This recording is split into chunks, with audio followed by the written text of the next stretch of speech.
Hello, it's me, Punchy, and John Timothy!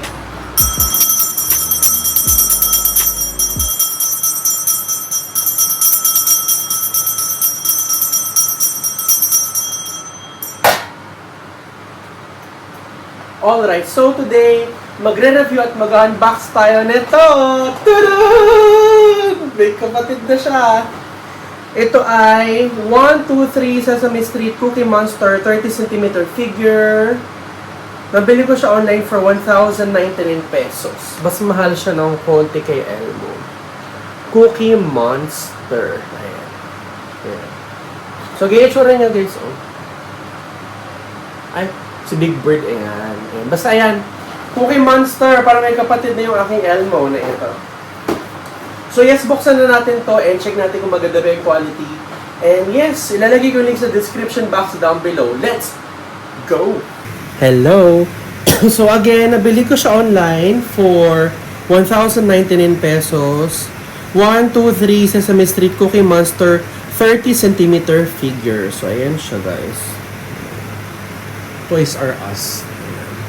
Ayan.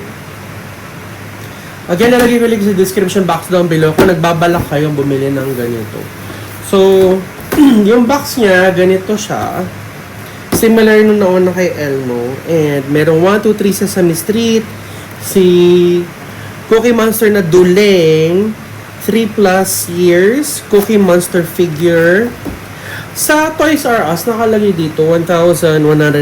So, mas may discount siya kapag nabibili mo online kasi may mga voucher. Tapos, warning, choking hazard, small parts, not suitable for children under 3 years of age. So, ito na, si Cookie Monster and Elmo. Oh my God! Ang saya-saya. Ayan. Cookie Monster figure, 1, 2, 3 Sesame Street. Si Elmo at Cookie Monster magkayakap. Yun lang. So, yun lang naman siya. Wait lang. Kuha ako ng gunting. Super saya kasi mahilig ako sa mga figure na pang display. And mas mura to kaysa sa cost na pang display. Ayan. Buksan na natin. I'm excited. Ang baho! Ang baho! Amoy ipis! Amoy pang spray ng ipis? Ba't ganun? Ay, laki pala nito. Ang taba niya. So, ito na si Cookie Monster. Ang baho. Pagka-open niya, amoy baygon. Alam mo ba yun? Actually, maganda yung kanyang karton eh. Pero wala na akong space sa tapon ko na lang siya. So, out from the bat, ito na po si Cookie Monster. As you can see, duling siya. Ba't siya? Banlag talaga siya sa hanganga. Tapos meron siyang cookie na kinagat at may mga chocolate pa dyan na laglag. Ay, hindi siya articulate. Ay, hindi siya gumagalaw katulad nung kay Elmo. Guys. Yeah, it's, siya, fixed na siya. Hindi nagagalaw ang ulo, hindi nagagalaw yung kamay niya, hindi nagagalaw yung paa. Para mas malambot to kay Elmo. This one is malambot. This one is mas malambot to kaysa dito, napipisa. Ito napipisa ako, ito di ko mapisa. Ito matigas. Matigas. Ito malambot. Ba't hindi siya pareho ng texture? Ito malambot, matigas. So yun, 2025 Sesame Workshop nakalagay. And as you can see, yung kanyang details is very, very detailed. May mga fur, si Cookie Monster, at kitang-kita yung mga fur niya. Ayan. Yung likod niya, yung ulo niya, yung paa. Ano to? 1. Isang dangkalin something, pero 30 centimeters daw siya. Pero kunin ko si Elmo for comparison. Ito si Elmo, yung nauna, nagagalaw yung kamay niya. Pero si ito, di nagagalaw si Cookie Monster. Si Elmo, lahat matigas yung part niya. Ito malambot eh. And as you can see, pareho silang detailed yung kanilang fur. And then yung kanilang height, mas matangkad ng konti si Elmo. Mas matangkad siyang konti. Kung ganyan. Mas mataas yung mata niya. 'Di ba? Pero yeah, cute. So, mag-focus tayo dito kay Cookie Monster. So, ganito yung itsura niya, guys. Banlag and very maano yung kanyang fur. So, gagawin natin, di-display na natin siya. I'm thinking doon kung saan originally si Elmo. Kasi originally, nandiyan si Elmo.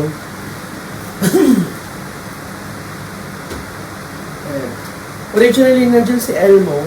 Cute siya dyan, kaso lalagay kasi ako doon ng Elmo na ano, Elmo na artwork. So, medyo redundant. So, itatry kong isalpak doon itong si Cookie Monster na banlag. Ang cute naman ito! Ang cute! So, Cookie Monster. Lagyan natin siya here. Medyo maliit talaga siya. Mas maliit si Cookie Monster. Nag-hi rin siya. Hi! Naka-hi rin siya.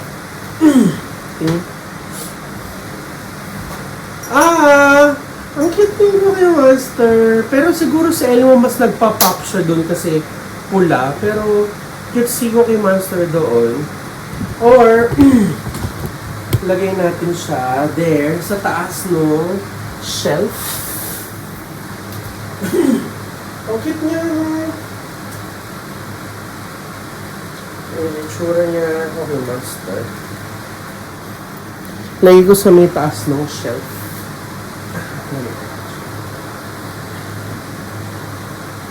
Ang cute rin niya dito. Ang cute! Lagay ko sa Elmo doon po.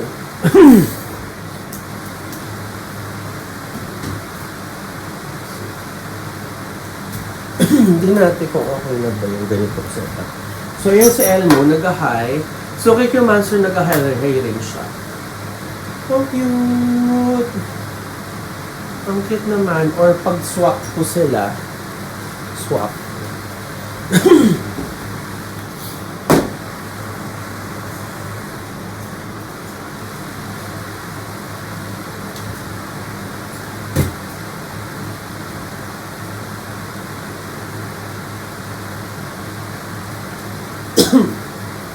Let's see yung swap. Maganda ni Elmo talaga. Tsaka ni Cookie Monster. Nagpa-pop. Ay, ang cute. I think, anong mas gusto ninyo? Ganyan ba? Elmo and Cookie Monster? Or dun sa Elmo sa kabila?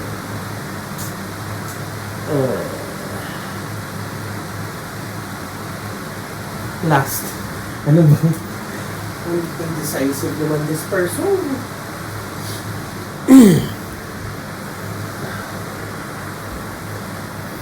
Hindi siya babasagin, so okay lang siya malaglag, guys.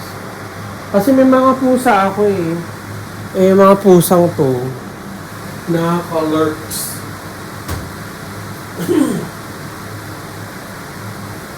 Kulang na lang ako ng Big Bird. I think ganito, no, mas cute, no? Yeah. I like this one better. Okay, sunod na muna siya. Ayun, so tapos na natin unbox at i-review itong Cookie Monster na figure. Again, this is 123 Sesame Street Cookie Monster 30 cm figure. So again, ayan siya. Link will be on the description, 1,099 pesos. So, ito na siya, guys. And I'm super duper happy kasi meron na akong figure na cute para kapag mag-vlog ako, may something cute na dyan. So, this is my second Sesame Street figure, si Cookie Monster. And, yeah, maganda siya. As you can see, very detailed, hindi siya cheap tignan. And, super cute talaga siya. Like, kapag nakikita mo siya, mapasosyal talaga. Ayan. So, kung naghanap kayo ng mga pang-display na something cute, I think this is best na. Kasi, yung sinabi ko before, merong cost na na figure, na Sesame Street. Let me see. This is 32,000 pesos. Oh. Ito yung Elmo cost Sesame Street Elmo vinyl figure. 32,000 pesos yung isa. Colors.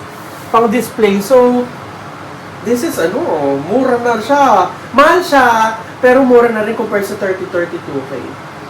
So, ano ko si Elmo? Let's see. This is my second figure.